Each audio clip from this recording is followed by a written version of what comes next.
Hello everyone. In this video, I'm gonna show you how can you beat higher rated opponents. What should you do when you're playing against the opponent that has got significantly higher rating and you wanna win. But before we go into the lesson, just one short announcement.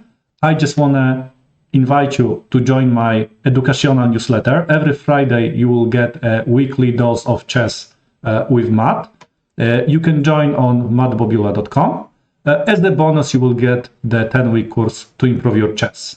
Before I show you a practical example, I have to tell you a couple of principles that you should follow. Because you have to understand the higher rated opponent mindset first. So you need to know that if you're playing against someone to 200 or 300 points lower rated, you want to win. You don't want to have a draw. You want to win and there is no other thought in your mind. So you will do anything that you can win. So you will attack such an opponent because you will hope that such an opponent, such a lower rated opponent, will make a mistake.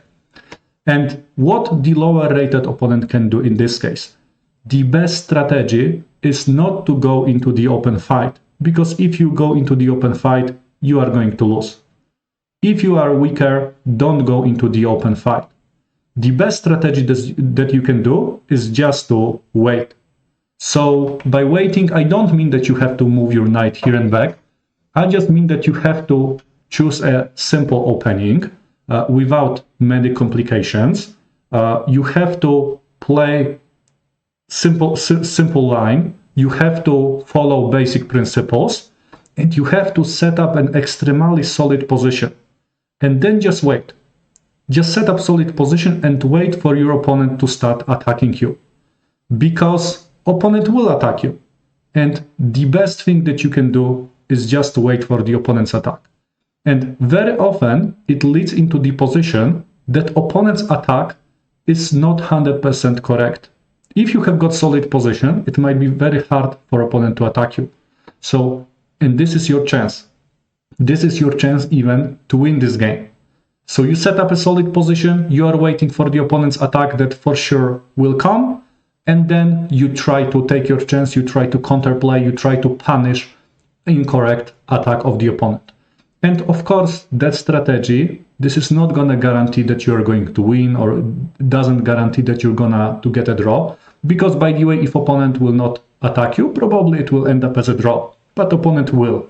Higher rated opponent will definitely attack you, but this is the best thing that you can do.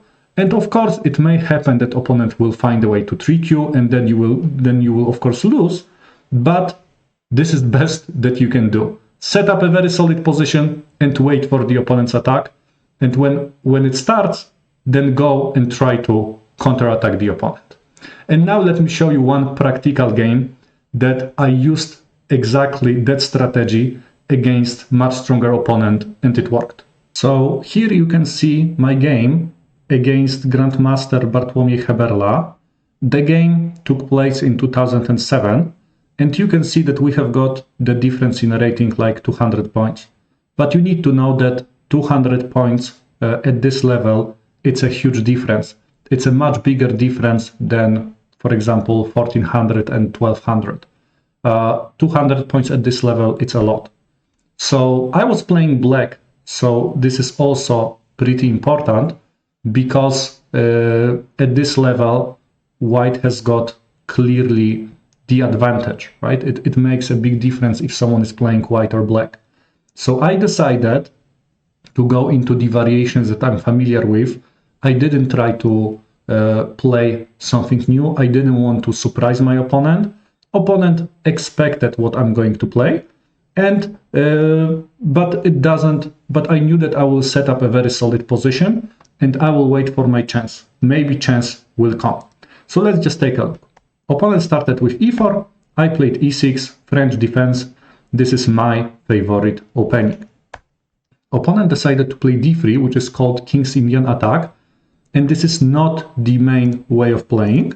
But of course, I was familiar with that variation, and now Queen to e2.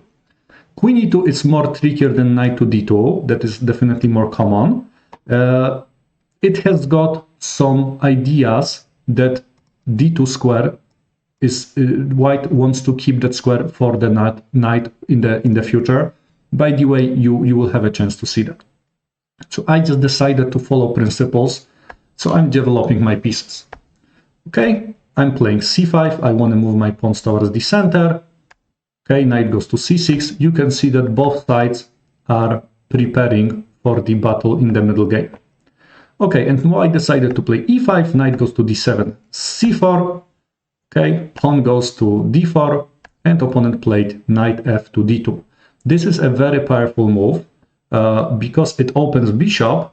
It also allows white to play f4, protecting pawn at the e5, and later that knight can be moved to the central square at the e4. This is a very annoying place for the knight. So I don't have that much choice. I have to complete my development. f4, queen goes to c7. Okay, knight goes to the e4, and I play h5. h5 has got two ideas. First of all, I'm not gonna castle kingside because I can see that white has started the attack in that area. So for sure I don't want to castle there. Also, as the Alekhine used to say, pawn at the e5 signals attack on the king side. So I don't want to move my king into under the attack. I play h5 because I'm hoping that in the future, if I'm gonna castle queen side, I want to get some counter attack on the king side. But this is not a super aggressive move. It also makes my position more solid. Okay, I decided to castle. Knight goes to f3, and now I can go h4, but it doesn't give me that much. I was also a little bit afraid of knight g5, and this is the reason why I decided to play f6. And you can see that the battle is gonna take place on the e, f, g, and h files. So partly in the center, but mostly on the king side. You can see that both sides they're gonna focus in that area. Opponent captured because pawn at the e5 was quite weak. You can see I'm attacking that 4 times. So there is no longer pawn at the e5. Okay, white moves knight back. And now you can see that there is a pressure over pawn at the e6. In this case, I don't have that much choice. I don't want to do anything active because I want to follow my strategy. I'm just waiting for my opponent's attack. I just wanted to set up a very solid position and wait for my chance that maybe it will come. Knight f8. Protecting here also, I keep an eye on the g6 square. Opponent decided to play f5. So you can see that this is the first symptom that opponent wants to play in a sharp way. Because in case white just slowly develops, maybe brings knight back, that would be definitely better for white. But f5, white is trying to sacrifice a pawn, of course, to destroy my pawn structure. And I really didn't want to move my pawn to the e5 square, because you can see that after knight h4, my light squares are terrible. And I was pretty sure that opponent will try to enter through those light squares. So I decided to remove, decided just to remove this pawn. Okay, knight is coming here. And now I was thinking, how can I improve my position? I cannot really activate this knight, but I can move another knight into the center. I'm gonna block the e file, and I also don't mind to exchange pieces. There is such a principle that says that if you are defending, it's a good idea to exchange pieces. Okay, opponent captured. I exchange the bishop, king captures, and I decided to follow another common principle. Not sure what to do, activate your weakest piece. So now my knight at f8 doesn't look great. I just decided to bring it closer. Opponent goes here, and now I thought, okay, I have to go h4. I want to activate my rook that is on the h file. It's not a super dangerous move for the opponent, but it slowly improves my position. Bishop goes to the f4, so now you can see there is a pin. And I don't want to keep any tactical motifs on the board. This is why I decided to exchange it. By the way, exchanges are good when you are defending. I exchange those pawns, and I decided to bring another piece into the action. Okay, why decided to offer me another exchange? Maybe I should have captured at h1. Maybe I should have more strictly followed the principle that when you are defending exchange pieces, I decided to move my knight and create a small threat towards the rook. Rook goes to g4, exchange, king captures. Okay, so you can see that each side has got only 4 pieces at this point. And I decided that my queen here is not doing much. I will go there. At the same time, I'm gonna attack that knight at the f5. So you can see I do not start any super strong attack. I'm just slowly trying to improve my position. Queen goes to f1. Opponent has to protect it. And now I will move my bishop back. 2 reasons. First reason, I don't need to bother with knight takes e7 anymore, because it might be good for the opponent. If opponent wants to remove the defender and capture pawn at the f6. Another reason is that maybe one day I can move my bishop to c7, because now that bishop is not a great piece, as you can see. Opponent decided to move king from the h file, so you can see that I cannot check, and I decided to move my queen to e6. You can see I'm just waiting. I don't try to do anything active, I'm just waiting for my chance. Opponent moved queen to h3 and obviously tried to infiltrate. I have to stop it. And I'm stopping that also with a tempo. And you can see that this is move number 30, and my position is still pretty solid.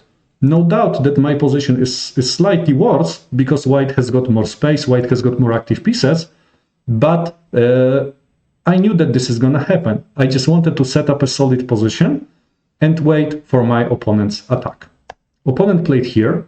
Of course, I realized that opponent wants to check me, and opponent later wants to enter with a queen to b7 or to a8, and this is gonna be very dangerous. So I just decided to move my king. This is a prophylactic move. I mean, I stopped the threat. Opponent captures knight. I captured knight here. I don't mind that because exchanges are good for me. I think this is the 4th time that I'm reminding you that principle, but this is really important. Opponent moved rook into the 7th rank, and rook on the 7th rank can be very dangerous. And I moved my queen to e5. Couple of reasons. First reason is I wanted to control the d6 square in case knight wants to enter there. Another reason is it's a small trick that in some positions I may threat to go f5, and this is a small discovered attack. And also I wanted to keep possibility to move my queen to e1 in case that knight moves somewhere. So I'm trying to do some small tricks. Maybe opponent will fall into something like this. And this is a critical moment because this is move number 33. And probably my opponent should move knight into that place. I was planning to move my queen to e1 here, and I was planning to move my queen back. And you can see I have got some activity, but position still is not better for me. I'm pretty sure that this is more or less equal position. But my opponent was probably tired of attacking me. Opponent is attacking me since last 20 moves, and there is no effect. Why didn't get any clear advantage? That opponent really wanted to go for my king. And I'm pretty sure opponent also saw some ghosts. So opponent decided to play rook b7. And this is exactly something that I was waiting for. It's a blunder. Opponent thought that he can checkmate me with a knight and a queen, but there is no checkmate. And this is the moment. Of course, I decided to capture the rook. Knight captures here. I move my king to c7. And this is the moment that my opponent realized that in this specific position, queen and the knight, however they are extremely powerful, they cannot checkmate me. Queen comes here, queen d7, king captures c5, and opponent decided to resign. So what's the conclusion here? The conclusion from this game is that, first of all, even grandmasters, they're making mistakes, and you need to know that that was a very serious game. Over the board, it was Polish championships. So one of the most important tournaments in Poland, classical chess, of course. Another conclusion is that if you want to win, you have to set up a solid position and wait for your opponent's attack, for your opponent's mistake. Because stronger opponent has got a mindset that he has to win. I remember my opponent was so mad after this game. But that game, I think, also shows the strategy that lower rated opponent can take. I really hope you enjoyed the game and also the theoretical part. If you do, please let me know about it in comments. Please leave a like also below that video. And don't forget to subscribe to my newsletter at mattbobula.com. And every Friday you will get a weekly dose of educational content that is very useful. Thank you very much for watching and hope to see you next time.